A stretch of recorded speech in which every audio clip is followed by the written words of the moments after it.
Kayada Pangthoknabagum Christian Laining chatpa singi Senglaba Kumhei Christmas ngasi Manipur dasu pak Sanna Pangthoknari Prabhu Jesus na taibang palda khongdarakiba ngasigi numit December 15 asi Christian Laining chatpa singna Senglaba numit amani haina thamoinungda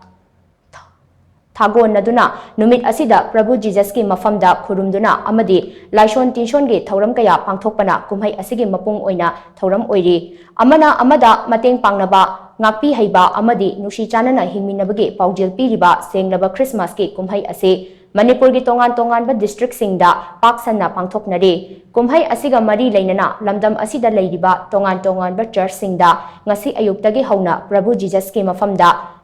laishon Isay saktuna amadi thauni thauram pangthoktuna Kumhei asi mapung fana pangthokli